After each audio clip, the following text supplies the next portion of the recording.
A ideia é que para cada problema que você tenha, no máximo ele aconteça 2 vezes, né? A primeira, para você criar um fluxo de automação.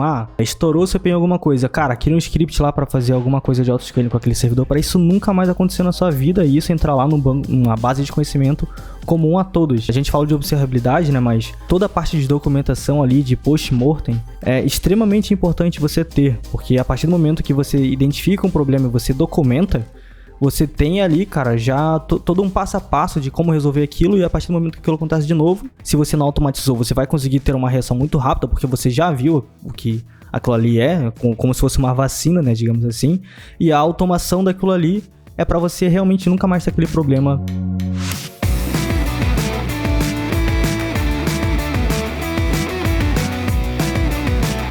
Fala Dev, beleza? Mais um episódio do Fala Dev, o podcast que a gente fala sobre tecnologia com a galera que respira tecnologia no dia a dia. E hoje eu tô aqui com o Juan, da Datadog, e com o Pelizete aqui da Rocket City, pra gente trocar uma ideia sobre observabilidade. A gente vai entrar muito a fundo, não só sobre observabilidade, mas, a gente vai puxando vários temas aí. Eu quero, antes de mais nada, que vocês se apresentem. Juan, fala um pouquinho aí, cara, quem que tu és, o que tu faz da tua vida, se o teu trabalho é basicamente receber reclamação dos devs que o sistema tá lento, ou o que é, cara? O que é que tu faz? Opa, boa tarde, Diego, boa tarde, Pelizete, boa tarde a você, ouvinte aí do Fala Dev, tudo bem?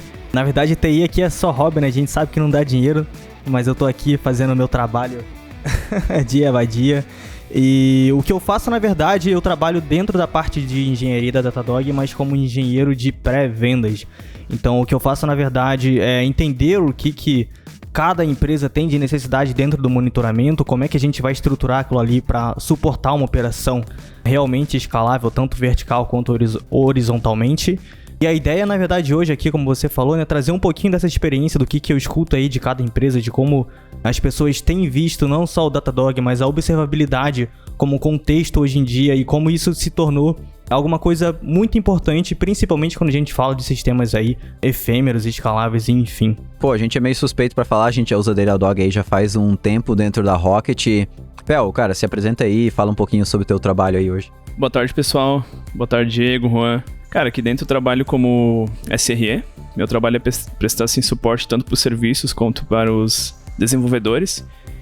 E nessa parte entra a parte de monitoramento, entra a parte de deployment, entra a parte de entrega contínua, integração. É realmente toda a parte meio que operacional dos serviços e da disponibilidade deles. E nessa parte é muito importante... Você é o cara que a gente vai reclamar quando tiver alguma coisa ruim. Exatamente. E nisso aí é muito importante a observabilidade. O que o Pelizete já acordou de madrugada aí, recebendo ligação nossa aí que caiu coisa, cara. Mas o bom é que ele é um cara noturno, então tá sempre aí disponível. Não, mas isso aí acontecia quando ele não usava Datadog, agora parou. Cara, o pior é que tem uns casos legais, inclusive eu vou trazer pra um vídeo aí que depois eu vou pedir ajuda ali do Pelizete, que a gente vai gravar um vídeo pro YouTube mostrando um pouquinho sobre umas épocas obscuras aí da Rocket que, cara, caía direto, assim, toda vez que a gente tinha turma nova caía, e depois a gente foi monitorando, entendendo onde estavam os gargalos, muito com a ajuda do Datadog também, foi solucionando isso, né? Mas, cara, é começo de empresa assim mesmo, é loucura e deixa cair, depois volta, a galera vai retomando acesso. Tu é um cara que já tá nesse ramo aí há um bom tempo, cara, e trabalhando com diversas empresas. O que é observabilidade, assim? O que as empresas geralmente procuram quando elas vão começar a olhar para a observabilidade? Quais são os problemas que elas estão passando? Vamos lá. Aí são 2 perguntas, né? O que as empresas buscam, na verdade, é algum tipo de bruxaria que a gente vai colocar lá e resolver tudo, né? Acho que esse é um caso clássico aí que a gente vê desde lá das épocas de OpenView, desde as épocas de Introscope, de CA, de HP, líder no mercado. E continua sendo até hoje, né? O pessoal acha que consegue comprar cultura, implementar nas empresas e resolver, vou comprar DevOps, vou comprar observabilidade. A gente sabe que não é assim que funciona, né? Então, os problemas que as empresas acabam tendo é aquele caso clássico de que tudo está se modernizando, tudo está migrando. A gente tem visto aí nos últimos 4 a 5 anos um boom de tecnologias, tanto containerizadas quanto em nuvem, e a gente sabe que as ferramentas legadas, digamos assim, não são tão boas para monitorar esse tipo de coisa, né? Dificilmente você vai conseguir utilizar um Zabbix lá para monitorar alguma coisa em Fargate, você vai utilizar ali um Prometheus para monitorar um Lambda, são coisas que são extremamente difíceis de fazer. E quando elas vêm pra gente com esse desafio, a gente tem já um leque com tudo pronto, onde elas podem simplesmente ali trazer isso à tona, e com isso você tem diversos ganhos, né? Não só o monitoramento em si, que é uma das coisas, né, da observabilidade, mas ele não é tudo. Isso a gente vai falar disso aqui já daqui a pouquinho, mas também como a gente consegue, através da observabilidade, né, ajudar em outros aspectos, tanto como redução de custo na nuvem, redução de ferramentas, enfim, a gente vai falando por aqui. Puxando assim pra dentro da observabilidade, geralmente a gente pensa sobre performance especificamente. Eu acho que a maioria, quem é dev, assim, o primeiro ponto que bate é performance, né? Vamos botar o Datadog aqui, vamos colocar alguma ferramenta, que nem tu falou, pra medir carregamento das páginas, pra medir as minhas rotas, requisições, qual que é o tempo que elas estão demorando. Eu acredito que, claro, observabilidade seja isso, mas na verdade vai muito além disso, né? O que entra tudo dentro de observabilidade, assim, que vocês podem comentar? Cara, tudo que entra dentro de observabilidade vai ser tudo aquilo ali que tá dentro de um serviço estável, né? Pelo que a SRE define. Então, quando a gente fala de estabilidade em si, né? De confiabilidade como um todo, não é só latência, erro e só.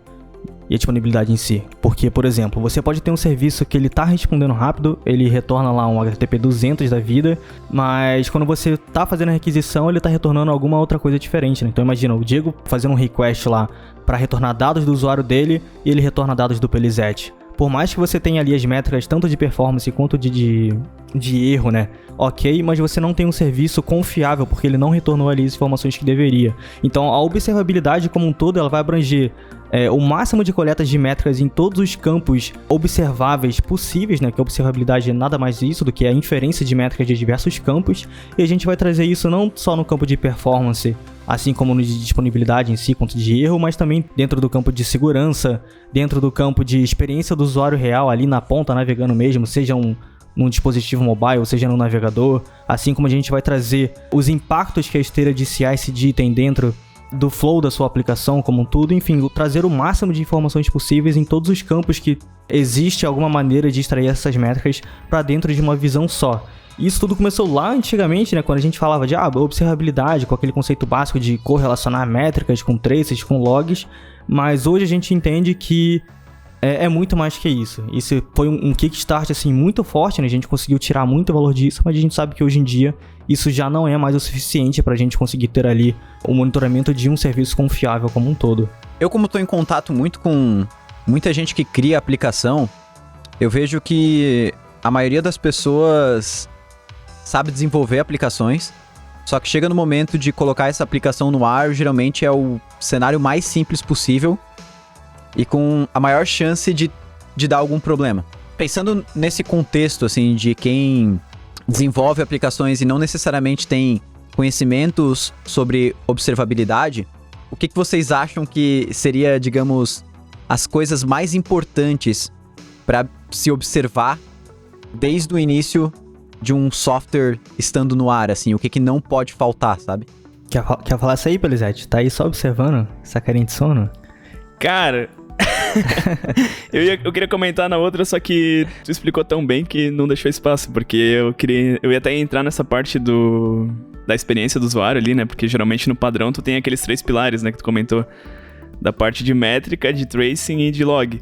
E hoje em dia já foi expandido pra parte de experiência do usuário, daí, tipo, eu pensei, cara, o cara abrangiu tudo, não deixou nenhum espaço, o cara é muito monstro. Foi mal. Não, tá louco? Cara, pegando essa parte ali de o que monitorar, o que, tipo, atacar de início. É que eu acho que assim, a maioria da galera que eu vejo bota a aplicação no ar e fica olhando para aqueles gráficos, né? CPU, memória, achando que tá monitorando alguma coisa. E cara, assim, na verdade, sei lá, a pessoa configura um Sentry da vida ali para receber os erros. É isso mesmo? O que as pessoas deveriam estar preocupadas no início, assim? Na verdade, existem vários pontos, né, na verdade, que podem ser monitorados. O que eu recomendaria para dev como um todo, isso independentemente de Datadog, de New Relic, seja lá qual seja a ferramenta que você for utilizar, sempre desenvolva aplicações baseado em padrões abertos suportados pela CNCF. Então, se você está começando a criar uma aplicação, tente fazer o rastreamento de métricas internas que fazem sentido para o negócio da sua aplicação, onde você vai conseguir colocar isso em qualquer ferramenta depois, né? Seja o Datadog, seja um LK, seja New Relic, seja o que for, alguma ferramenta que você desenvolver dentro de casa. Então, se eu estou falando aqui Se você é do setor de, sei lá, de seguro, tente criar alguma coisa dentro da sua aplicação para você conseguir rastrear, por exemplo, tanto o throughput quanto o workflow que você tem de apólices, por exemplo. Se você é do setor do mercado financeiro, a mesma coisa, só que para a parte de ação, de operações, de transações sendo executadas. Por quê? Porque quando a gente começa a falar de observabilidade como um todo, imagina que hoje você faz tudo baseado no Datadog ou em outra ferramenta. Se você só pega ali o que tem out of the box, beleza, você vai pegar infinitas métricas ali do que é de infraestrutura de aplicação. Se você usa Java, vai ter um monte de coisa lá. Se você usa Ruby, Python, Node, vai ter um monte de coisa. Mas qualquer ferramenta que você utilizar, ela sempre vai trazer métricas da tecnologia e não do seu negócio.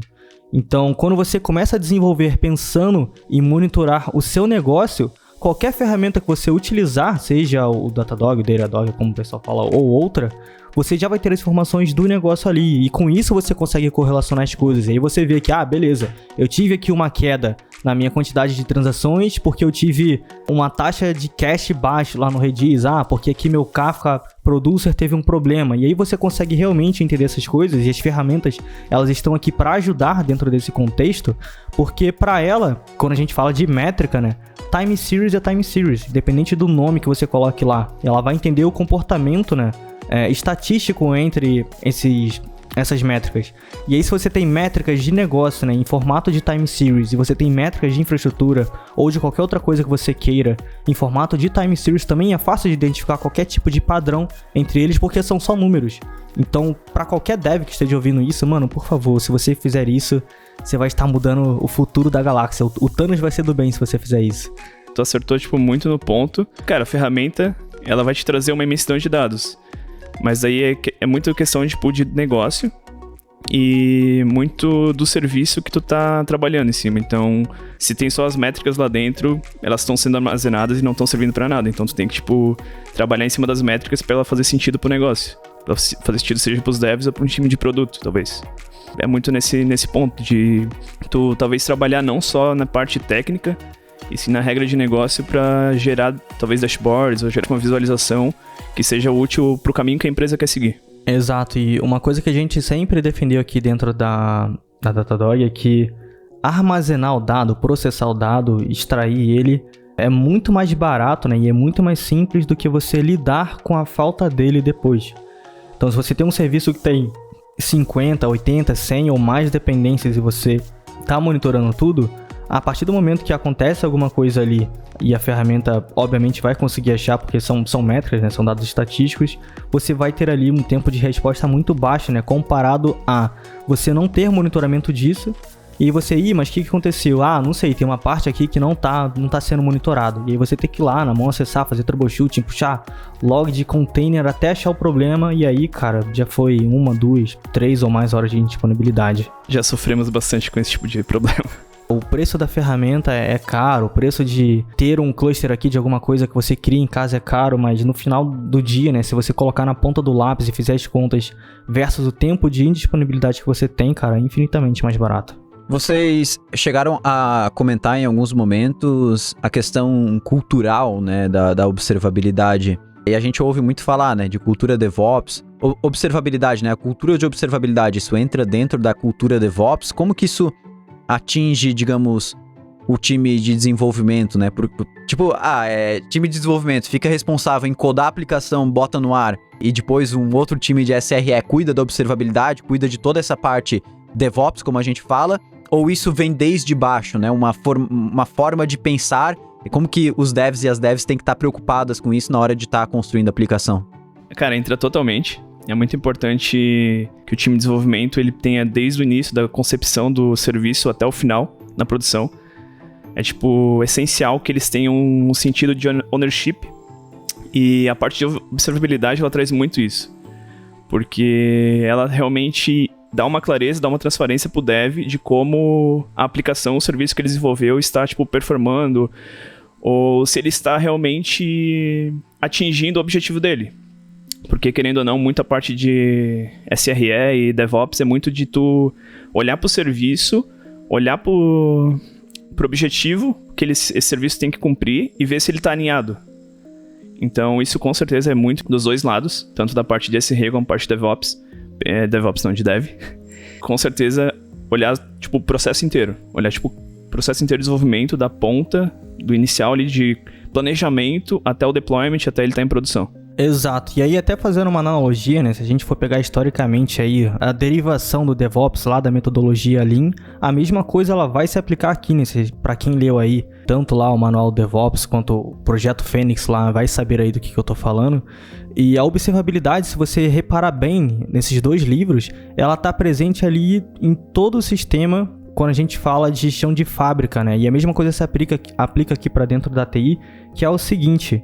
Muitas dessas palavras acabam caindo aqui pra gente, cara, no mundo de TI, como paraquedas, e a gente olha, ai, que legal, DevOps, não sei o que, aí você vai lá e busca e começa a saber o que é, assim como a observabilidade também, não sei o que, observabilidade, a CRI tá no mercado, vou lá, vou botar, me aplicar no LinkedIn lá pra essa vaga aqui, não sei o que é, bota no Google, pra monitorar eu também sei, é a mesma coisa, mas não é, acaba que no fim do dia não é.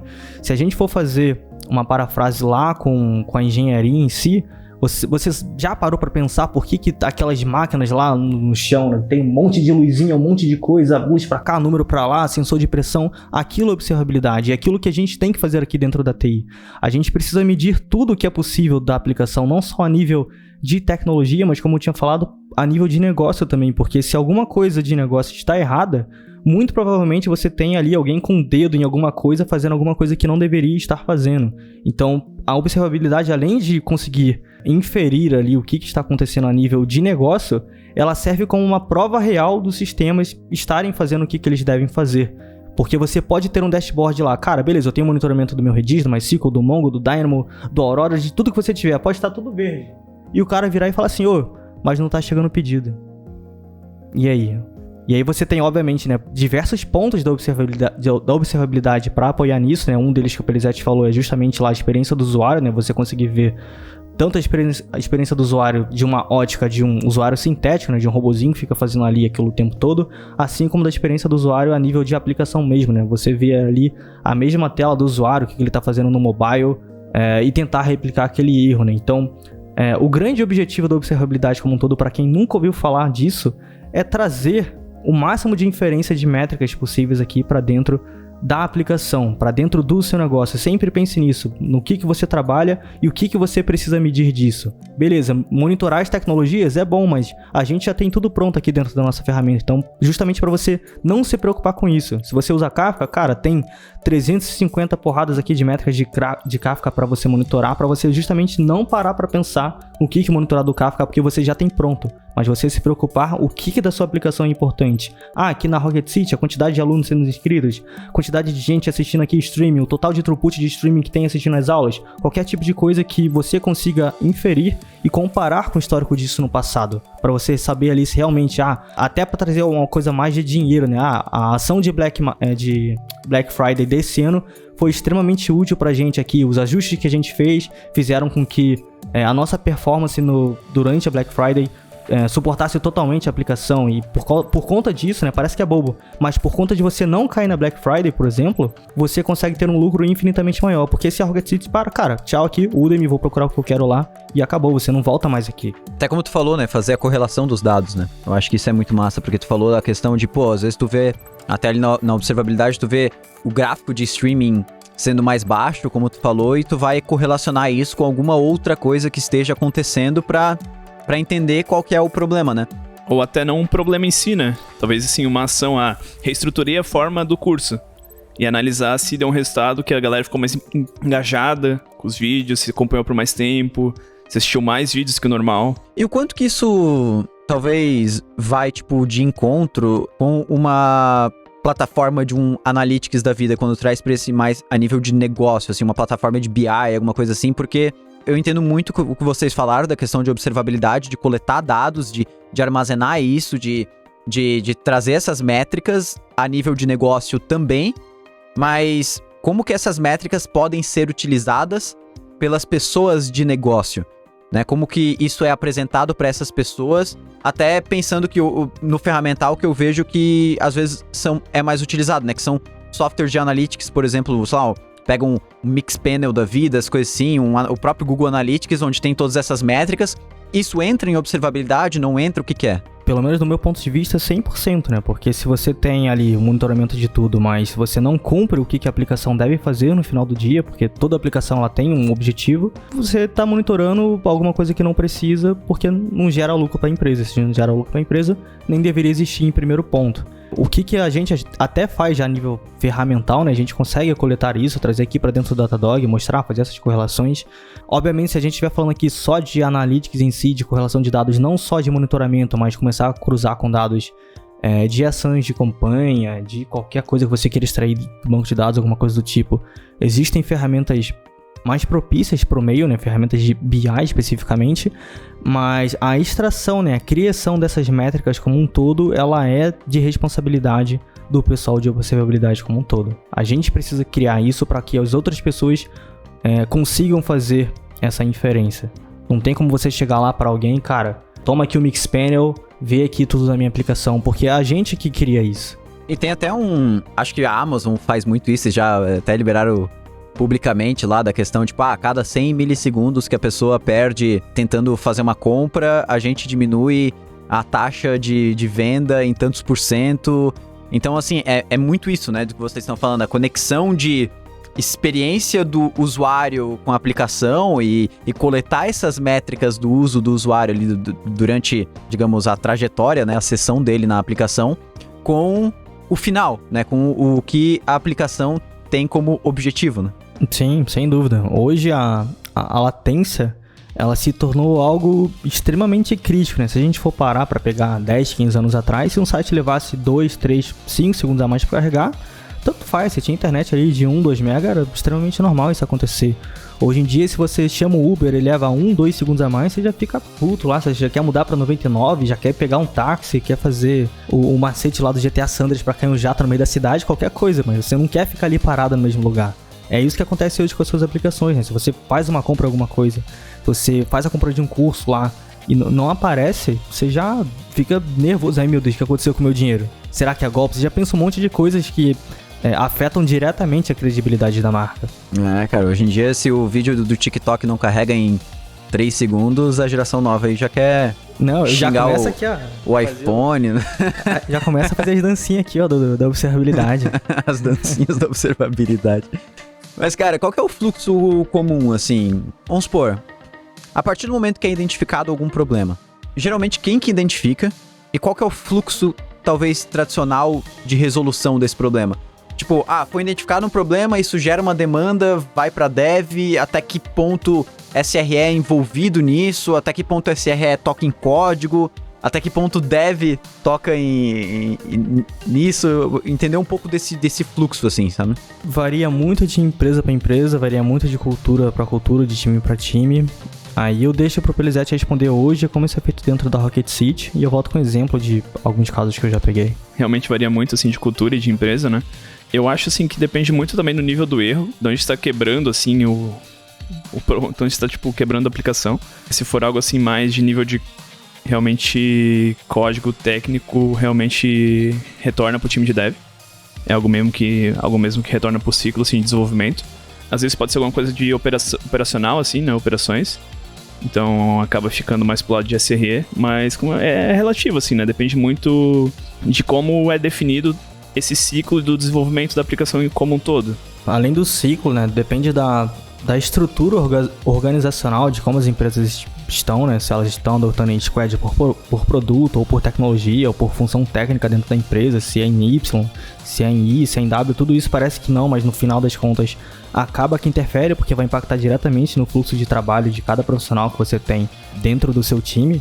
Normalmente, o mais comum que eu vejo é, durante o processo inicial de troubleshooting ali, a gente vai ter uma alarmística mais voltada para alguma coisa, né? Então, se eu tô falando aqui de um problema, que nem o Pelizete falou, de aplicação, normalmente isso acaba caindo lá no workflow clássico, dentro de um N1, onde ele vai fazer a identificação lá, todo mundo tem um painel, uma TV, algum grupo no Teams, no Slack, no VictorOps, qualquer ferramenta que seja, no ServiceNow lá, e vai aparecer um novo evento lá com esse erro lá acontecendo dentro da aplicação, e eles escalam isso para um N2, que normalmente já é alguém de aplicação em si. Esse é o caso mais clássico e mais simples que tem, e que normalmente é mais visto porque não requer times muito grandes, né? Você tem um time ali que ele tá ainda migrando ali do monitoramento clássico para observabilidade, né? Você ainda não tem um profissional de SRE ali específico para cada aplicação, você tem um cara que fica rotacionando entre as equipes, fazendo ali algumas melhorias de maneira geral, mas ainda é meio que misturado com o processo de migração de tecnologia, então você ainda vê muito monolito migrando para container, você ainda vê muita coisa on-premise migrando para nuvem, e isso, querendo ou não, ainda é majoritariamente a nossa realidade, né? São poucas as empresas que hoje você vê realmente 100% cloud aqui dentro do Brasil, e são poucas as empresas que você vê, assim, que são cases ultra tecnológicos. Cara, lançou, pode botar a versão alpha em prod aí que nós é brabo. São coisas que realmente você não vê assim todo dia, né? Então, principalmente por lidar com dinheiro, que parece que até é besteira o que eu tô falando, mas tudo isso é voltado para dinheiro no final das contas, né? O gerente quer saber disso, se não for, você passe no RH já, por favor. E o que eles querem ver é justamente isso, né? Então acaba que adotar novas tecnologias impacta na receita direta da empresa.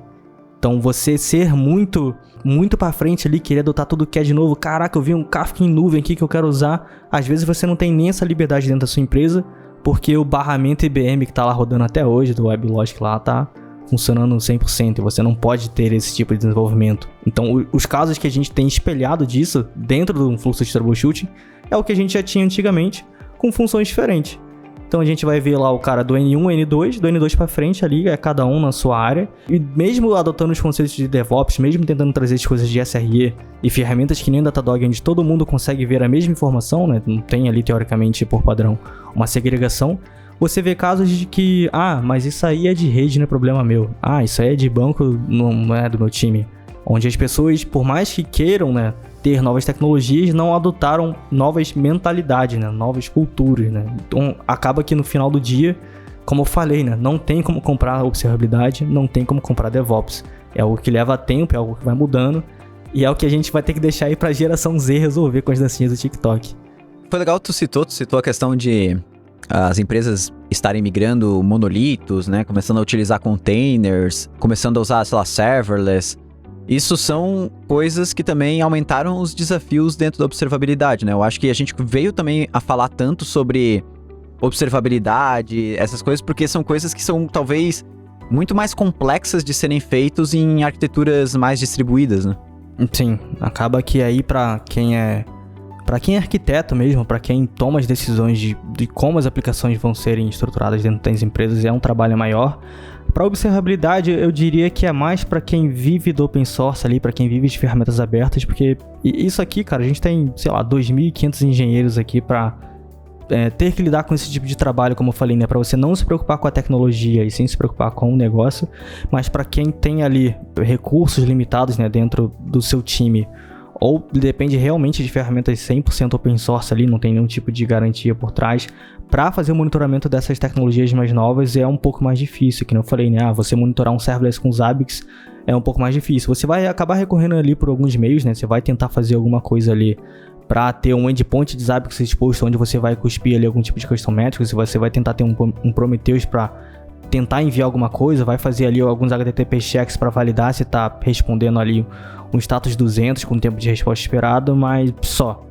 Você não consegue ali entrar, como eu falei, né, nas outras camadas, né? Você não consegue ver a experiência do usuário, você não consegue ver segurança, você não consegue entender, né, tirar uma foto ali de dentro de um Lambda, por exemplo, e entender o que estava acontecendo dentro daquela execução. E aí acaba que começam os remendos, né?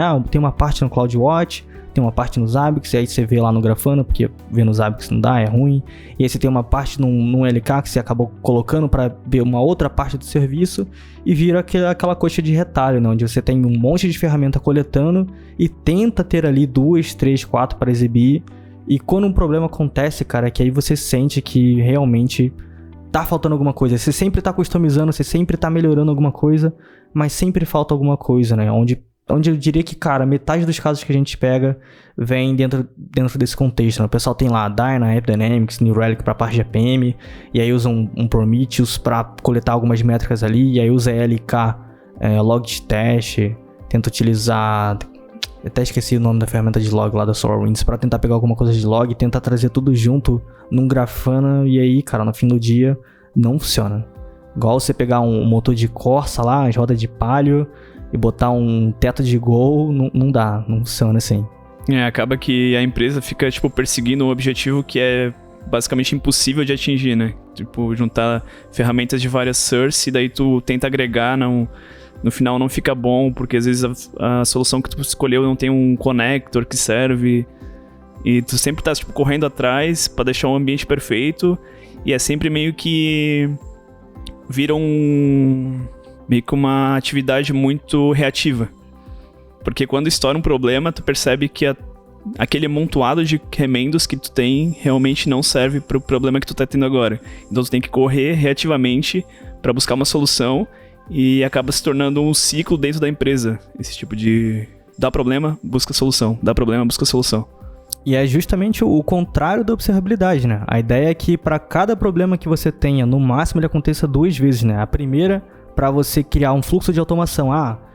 Estourou o CPU em alguma coisa. Cara, cria um script lá para fazer alguma coisa de autoscaling com aquele servidor, para isso nunca mais acontecer na sua vida e isso entrar lá numa base de conhecimento comum a todos. Então, a gente fala de observabilidade, né? Mas toda a parte de documentação ali, de post-mortem, é extremamente importante você ter, porque a partir do momento que você identifica um problema e você documenta, você tem ali, cara, já todo um passo a passo de como resolver aquilo, e a partir do momento que aquilo acontece de novo, se você não automatizou, você vai conseguir ter uma reação muito rápida, porque você já viu o que aquilo ali como se fosse uma vacina, né, digamos assim, e a automação daquilo ali é para você realmente nunca mais ter aquele problema possível. Obviamente a gente trabalha num ambiente que é volátil, né? Qualquer coisa lá, se o estagiário esbarrar no computador, alguma coisa pode acontecer, a gente sabe que isso acontece. E o objetivo da confiabilidade é justamente isso, né? A gente ter essa automação para evitar, cara, tem um container aqui que tá estranho. Mata, sobe outro. Simples. É fazer o que é o objetivo da TI, né? Não funcionou, reinicia, que vai funcionar. Então é isso que a observabilidade é. O senhor já verificou se o seu roteador está conectado na tomada? Mas, tem alguma luz acesa? Tem, a do quarto é da sala. Boa. Vai, uma pergunta pra vocês dois. Talvez pro Pelizete numa visão mais de conexão com devs, assim, cara, quais são as coisas mais comuns, assim, de acontecer e de serem investigadas, de serem investigadas realmente através de observabilidade, o que a gente mais vê, se é, sei lá, query do banco de dados lenta, o que é exatamente. E do Juan, pegar um pouco como ele tá mais em contato com as empresas, cara, o que é mais comum as empresas estarem fazendo errado nessa parte de observabilidade? Então, Diego, acho que tu meio que respondeu a tua própria pergunta. Pelo menos aqui dentro, geralmente o que acontece é as queries. Realmente, quando estoura alguma coisa de erro, se eu botar assim, 70% vai ser por causa de latência de query. Até mesmo pela nossa estrutura assim, de banco de dados. Atualmente a gente está passando por várias mudanças assim, internas de infraestrutura, né? Então tem vários pontos para melhorar. Mas é isso, se não for esse lado, acontece às vezes, por exemplo, em desenvolvimento ser adicionado algum tipo de ferramenta que a infraestrutura não está preparada para receber. Mas geralmente nesses casos, 99% vai ser parada na integração, então não chega a passar para prod ou mesmo stage. Cara, acho que é isso, assim. O que acontece normalmente aqui é realmente latência e conexão com o banco de dados, assim. E daí a ferramenta acaba geralmente avisando, né? Sim, avisa. E é muito tranquilo, assim, fazer o troubleshooting dessa parte, porque a gente usa o Datadog aqui, né, como a gente já falou, então ele tem tudo lá dentro. Tipo, centralizado, é muito tranquilo tu pegar, tipo, e comparar uma versão com a outra lá dentro. Então, não tem muito segredo. É tipo um trabalho bem simples, assim, de fazer. E daí, nisso ali entra meio que alguns pontos que podem ser remediados, né, pra prevenir isso aí. Só que daí não entra tanta parte de observabilidade, assim, algo mais fora da sorte. Só pra complementar aí o Pelizete, só fazer um marketing, né? Tem que ter, senão o Ali puxa minha orelha depois. A gente tá lançando aí agora a funcionalidade de Deep Dive dentro do banco. Então, cara, até ali pra você entender o que aconteceu ali dentro do banco, se foi algum full tables que aconteceu naquele momento, ou se o plano de execução tá ruim, tudo isso a gente consegue fazer. Mas voltando, já que o objetivo não é ficar fazendo muito... Eu tô em processo de implementar isso aí. Tô tendo bom, ajuda. Um pequeno problema com o Auto-Discovery, pra conectar com a instância do Cloud SQL. Mas corta isso aqui do vídeo, né, por favor. Não, cara. Vai tudo, cara. Atualmente a gente usa o Query Insights da GCP. E faz um trabalho bem parecido ali. Eu acho que o O Datadog, por exemplo, provavelmente ele vai um pouquinho mais deep, porque ele tem todo o ecossistema lá dentro. Exato. E eu tô ansioso pra testar. Vai ficar bem legal. Mas voltando, cara, o que eu mais vejo de errado, de maneira geral, é o cara que pega... E isso acontece muito. O cara pega lá uma aplicação que ele tem em monolito, bota num container e sobe. E aí ele tem os mesmos problemas, porque não mudou nada. Só mudou que tem um Docker ali, tem uma camada a mais, mas é a mesma coisa. Então os mesmos problemas que ele tem de out of memory lá, ele vai ter. Os mesmos problemas que ele tem com latência alta, ele vai ter, porque a aplicação é gigantesca. Imagina um container subindo lá com 48 GB de RAM. Mano, não faz sentido nenhum. Como é que você escala isso?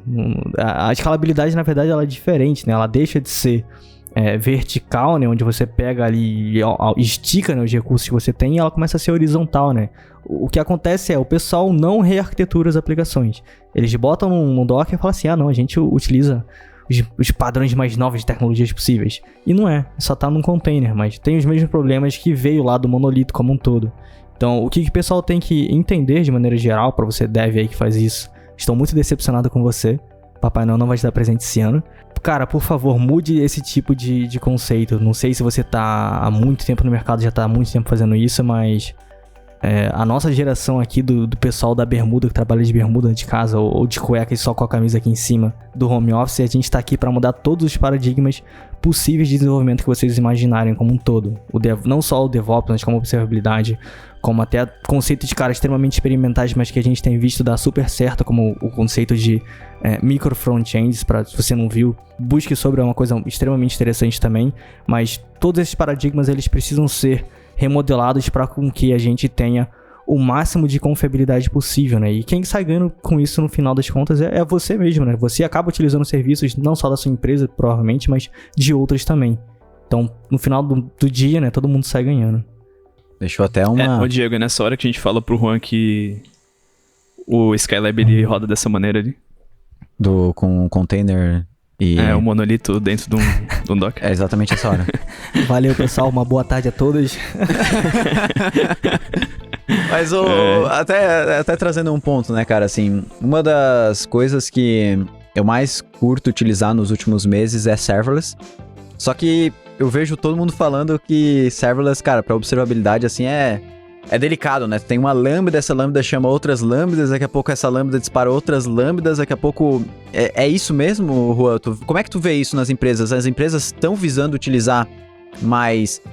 Porque assim, a gente vê um hype de microserviços e tudo mais, tal, já muita empresa utilizando, só que eu vejo talvez serverless não caminhando na mesma velocidade, assim, e tu acha que isso é por observabilidade ou não tem nada a ver? Não, acredito que não tem, até porque o monitoramento ali de um Lambda, por exemplo, que nem você falou, de um microserviço, ele é praticamente o mesmo. Eu até diria que mais simples, na verdade, porque quando a gente fala de container, a gente tem um monte de camadas a mais, né? Se a gente estiver falando aí de Kubernetes, cara, vai ter etcd, vai ter Core DNS, pode ter um Wish ali, tem muito mais componentes do que um Lambda, que é um Lambda, então é realmente mais simples. Acontece que cabe aos arquitetos definirem qual vai ser a melhor utilização disso aí. Se você está utilizando um Lambda, por exemplo, para fazer algum tipo de processamento no core bancário, muito provavelmente ele não vai ser a melhor opção, porque por natureza o Lambda, só por existir, ele já tem latência alta, comparado com serviços que rodam dedicados, né, digamos assim, seja num container, seja, dependendo do tamanho da arquitetura, num cluster dedicado para ele. O Lambda, ele existe, ele faz qualquer coisinha. Se você imprimir um Hello World ali, ele tem 100 milissegundos. Se você imprimir um Hello World simples ali, independentemente da tecnologia. E isso eu não tô nem falando de cold start ainda. Então, para serviços que precisam de um tempo de resposta muito baixo, né, para serviços que beiram a casa, e aí você pode até ver pelo Datadog mesmo, se você tem uma transação que dura nano ou microsegundos, você consegue ver isso ainda dentro da observabilidade. Então, eu acho que a restrição do Lambda, ela é mais voltada a como e onde elas devem ser aplicadas, né, na verdade. Não pelo fato de monitoramento em si, mas que elas conseguem escalar para uma volumetria muito grande, mas a nível de performance elas vão acabar sendo limitadas por não conseguirem chegar dentro desse patamar. Elas podem chegar ao nível de de milissegundos ali, mas ter alguma coisa muito abaixo disso eu acho difícil a gente conseguir chegar. E aí cabe a AWS e as nuvens evoluírem para esse ponto. Puxando agora para o papel de um SRE ou uma SRE, e a gente vê também, assim, eu já converso com muita gente, eu vejo até esse esse próprio papel sendo dividido em vários outros, assim, né? Eu acho que a gente tá num momento, assim, dentro da área de tecnologia de ter várias novas nomenclaturas de cargos surgindo para responsabilidades diferentes nas empresas, mas onde que vocês acham, e não vale só porque também vocês trabalham com isso falar que a todo momento, mas quando que vocês acham que a empresa deveria obrigatoriamente ter um profissional que tá olhando para isso ali dentro? Toda empresa deveria estar olhando ou dá para levar até certo momento? Não, com certeza dá pra levar até certo momento, é muito dependente, assim, do tamanho da empresa, dos serviços que ela tá subindo. E, assim, uma dica que ficaria é realmente tentar trabalhar nessa parte cultural.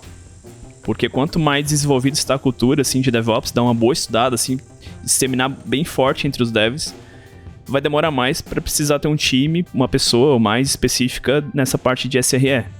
Perfeito, cara. Concordo em número, gênero e grau. Até certo ponto dá pra levar. Se você não quer contratar um cara pra dentro do seu time aí dedicado pra fazer isso, porque mal ou bem ainda é um conceito pouco conhecido, por mais que a gente veja bastante, tá crescendo e obviamente acaba que valoriza, né? Assim como era DevOps lá nos meados de 2014, 2015.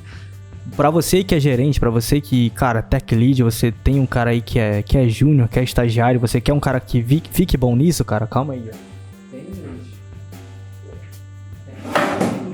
Cara, não precisa nem de muito investimento, cara. Você tem um cara que é estagiário, que é júnior, dá um cupom do Outback de 100 conto, 200 conto pra esse cara, bota ele pra ler, ó, Manual do DevOps. Parece que é besteira, mas tem muita informação boa aqui, cara. Mesma coisa com o SRE Book do Google. Ah, mas eu não quero comprar livro, é de graça, você encontra de graça na internet. O do Google, inclusive, tá lá no site, você entra e lê e só isso, cara. Não precisa de muito trabalho. Por isso que quando eu falo que é cultural, é porque... Não é porque é alguma coisa que muda assim drasticamente de um dia pro outro, assim como foi DevOps por causa do boom. É alguma coisa que vai levar mais tempo. Eu acredito que a observabilidade como um todo, e até a criação de novos cargos para as novas coisas que a gente faz como um todo, ela vai levar muito mais tempo porque, diferentemente do DevOps, ela tem um impacto diferente. Quando você fala assim, vou migrar minha aplicação do ambiente onde você tinha que ir lá desempacotar um ponto zip e se não tivesse na mesma versão do Java, na versão do servidor e na versão da tua máquina não funcionava, é uma coisa, né? Porque as pessoas viravam finais de semana, as pessoas deixavam de viver, de ver seus filhos, de ver suas mulheres pra estar num ambiente de plantão pra resolver algum problema num deploy. Hoje em dia, cara, isso é besteira. Se você parar pra pensar, você tem 1 milhão de ferramentas de deploy diferentes, você pode escolher a sua, você pode escolher quando, como, onde fazer, você tem rollback automático, isso há pouco tempo atrás você não tinha. Então o impacto que todas essas culturas novas trouxeram pra gente foi absurdo. Agora, quando a gente ainda fala de observabilidade, culturalmente é a primeira coisa que a gente, pelo menos aqui do lado do vendor, né, a gente fala de ferramenta, o pessoal pensa assim, é mais uma ferramenta de monitoramento. E aí você não tem o mesmo impacto ali de meteoro matando os dinossauros que nem você teve quando o DevOps foi difundido dentro da nossa cultura como um todo. Cara, eu sou da época que a gente ia lançar uma nova versão lá de um e-commerce, por exemplo. A gente ficava acordado até umas 2, 3 da madrugada. Aí a gente ia lá, arrastava os arquivos via FileZilla para a nova versão. E a observabilidade era olhar pro telefone. Se tocasse com algum cliente reclamando ou alguém xingando, isso daí, alguma coisa deu errado, entendeu? Isso era o nosso termômetro. Cara, de certa forma é muito bom passar por essas experiências. Tu sofre muito, mas pelo menos tu tem tipo uma visão de o tanto que evoluiu o ecossistema como um todo, cara. Porque, meu Deus do céu, o Juan, ele pegou assim muitos pontos ali, né, que tratam dessa parte. Voltando um pouquinho na parte da necessidade de ter um SRE, um time ou uma pessoa de SRE. Eu acho que é interessante, até isso é muito tratado no livro que tu comentou da Google. Eles pegam muito sobre qual é o objetivo do SRE e qual que é a função que ele está cumprindo dentro de uma empresa. Da visão do Google, só que é uma visão tipo que pra mim faz total sentido, que é muito assim de pegar 50-50 na parte do serviço, aquilo que a gente comentou muito aqui dentro, de se ele tá cumprindo o objetivo dele para a empresa. Então a gente checa tipo toda essa área, essa parte assim. Isso pega muito observabilidade.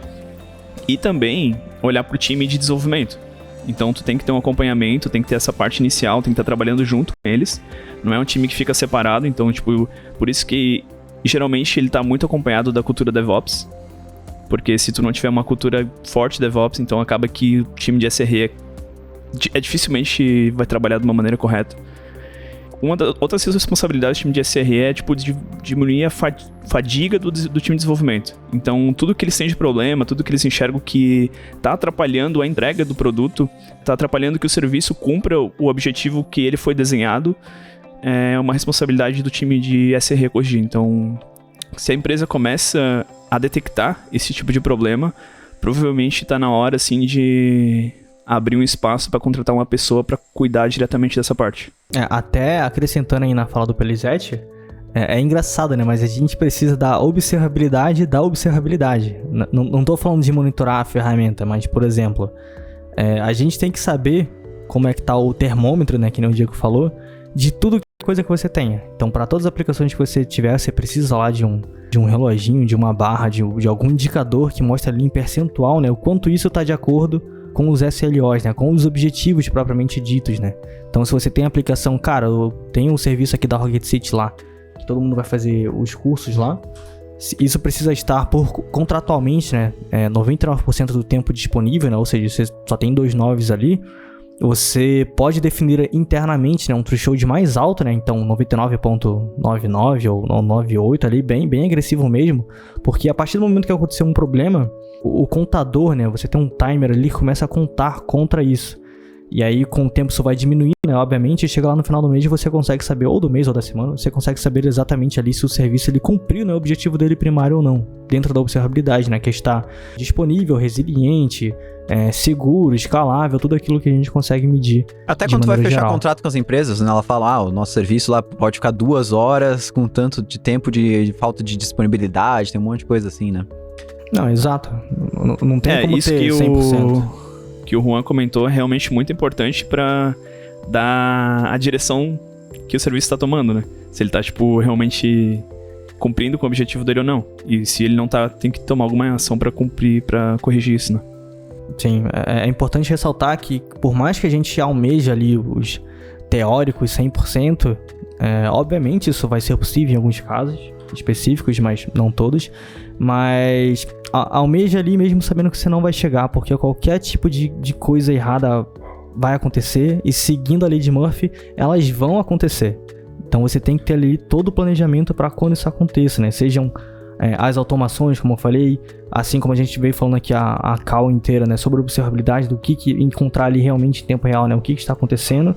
E um outro ponto legal, né, que é importante a gente ter também, e aí ele acaba sendo mais recorrente quando a gente fala de ferramenta, né, que é justamente a predição, né, a gente começar a utilizar a inteligência dessas ferramentas, né, para predizer quando alguma coisa ali vai acontecer, né? Seja algum problema que você tem ali num application load balance, por exemplo, algum problema dentro do seu cluster de Kubernetes, e até mesmo dentro de algum problema de aplicação, né? Então, se você tem ali alguma coisa, a taxa de cadastro lá no Rocket City está caindo, e aí você tem o histórico disso, como você tem o histórico que são só números, você consegue fazer ali qualquer tipo de asserção para frente, né? Qualquer tipo de forecast ali, de predição em cima disso, ou então detectar algum tipo de padrão diferente do que está acontecendo. Então, todo mês aqui, dia 22 eu tenho ali X pessoas se cadastrando, e aí do nada isso aí começa a cair muito, cara, só 20% do usual se cadastrou hoje, então muito provavelmente tem alguma coisa diferente aí que vale a investigação. Bom, galera, cara, quero agradecer demais pelo tempo de vocês, a gente tá chegando aí no final e geralmente no final eu peço pro pessoal, caso queira compartilhar algum tipo de rede social, mas claro, Pelizete vocês não vão encontrar em rede social nenhuma, só no GitHub, olha lá, né, porque o cara, o GitHub Reddit, né, basicamente, Pelizete me corrija se eu estiver errado. Mas, Juan, cara, eu queria abrir esse 1 minutinho final aqui, cara, pra tu dar uma palavrinha aí sobre o Dash e tal, e falar um pouquinho sobre a Datadog. Eu não sei se o podcast ele vai ao ar antes do Dash, caso bem provavelmente, cara, bem provavelmente. Caso for, só acessar o dashcom.io, o nosso editor aí vai colocar o link no vídeo pra você se registrar. Se não, é dashcon.io, só se registrar lá. Cara, é um evento que a gente tem anualmente, que a gente traz todas as novidades possíveis e inimagináveis aqui de dentro da Datadog. Tem muita coisa legal esse ano, cara, tem muita coisa legal mesmo. Só pra vocês terem uma ideia, cara, a gente tá falando de mais de 8.000 pull requests por semana aqui dentro da Datadog. Então tem muita coisa legal que a gente vai estar trazendo pra gente. De rede social, quem quiser me seguir no GitHub lá é Juan Piano, pra quem não sabe, toco piano. E o Instagram é a mesma coisa, você consegue me achar. LinkedIn, Juan Rodrigues de Marins. Se botar Datadog aparece eu lá, o carinha mais feio que tiver sou eu. E tamo junto. Boa. Muito massa. Eu não tenho rede social, então não preciso nem procurar. O cara que é a raiz, eu tô com a ele é camisa... assim, Eu tô com a camisa do Dash, porque eu participei da edição passada e, cara, reforço muito. É um evento muito, muito bom. Porque além de ele trazer muitas novidades ferramentais, o que eu acho mais legal é que eles trazem muitas empresas pra dar a forma que eles estão fazendo, solucionando problemas e realmente estruturando o ciclo, seja da parte da DevOps, seja da parte de SRE lá dentro. E, cara, tem muita, muita, muita informação, assim, que abre a cabeça. Às vezes tu nem tá com essa dúvida, mas tu assistindo a forma que a empresa tá fazendo, que outra pessoa tá solucionando o problema. Me inspira, né? Tu dá, tipo, aquele boom Sim. mental e tu pensa, meu Deus, eu preciso usar isso agora. Sim. E se isso não te convenceu, se você se cadastrar lá e você participar no dia, você ganha a camiseta. E aí todo mundo vai. Pô, agora eu vou me inscrever, cara. Eu não tava convencido agora. Ó, as camisetas são de qualidade, caro fino, hein? Tô usando aqui, ó. Boa, boa. Galera, obrigado demais pela participação de vocês e foi massa demais. Valeu. Beleza, Valeu. falou pessoal, abração.